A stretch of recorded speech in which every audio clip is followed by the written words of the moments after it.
মধ্যপ্রাচ্যে দীর্ঘদিনের অস্থিরতা নিরসনে এবং ইরান ইস্যুতে এক নতুন মোড় নিতে যাচ্ছে ওয়াশিংটন।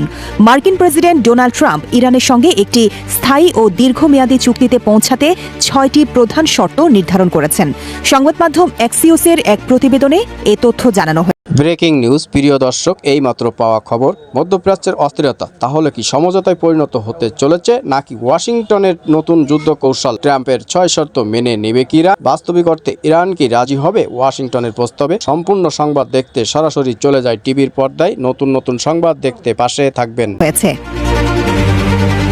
প্রতিবেদনে বলা হয়, এখনও যুক্তরাষ্ট্র ও ইরানের মধ্যে সরাসরি কোনো আলোচনা শুরু হয়নি। তবে মিশর, কাতার ও যুক্তরাজ্য মধ্যস্থতাকারী হিসেবে বার্তা আদান প্রদান করছে। ওয়াশিংটন চাইছে সরাসরি সংঘাত এড়িয়ে একটি চুক্তির মাধ্যমে আঞ্চলিক স্থিতিশীলতা বজায় রাখতে।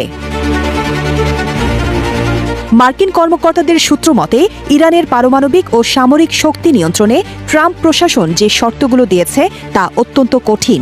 শর্তগুলো হল: আগামী 5 বছরের জন্য ইরানের সব ধরনের ক্ষেপণাস্ত্র কর্মসূচি স্থগিত করা, ইউরেনিয়াম সমৃদ্ধকরণ কার্যক্রম পুরোপুরি বন্ধ করা, নাতানজ, ইস্পাহান ও ফোর্দোর মতো গুরুত্বপূর্ণ পারমাণবিক স্থাপনাগুলো স্থায়ীভাবে বন্ধ করা, ইরানের পারমাণবিক কর্মসূচিতে আন্তর্জাতিক মহলের কঠোর ও নিরবচ্ছিন্ন নজরদারি মেনে নেয়া, আঞ্চলিক নিরাপত্তার স্বার্থে ইরানের ক্ষেপণাস্ত্রের সংখ্যা 1000-এর মধ্যে সীমাবদ্ধ রাখা, হিজবুল্লাহ, হুতি এবং হামাসের মতো আঞ্চলিক গোষ্ঠীগুলোর প্রতি সব ধরনের আর্থিক ও সামরিক সমর্থন বন্ধ করা।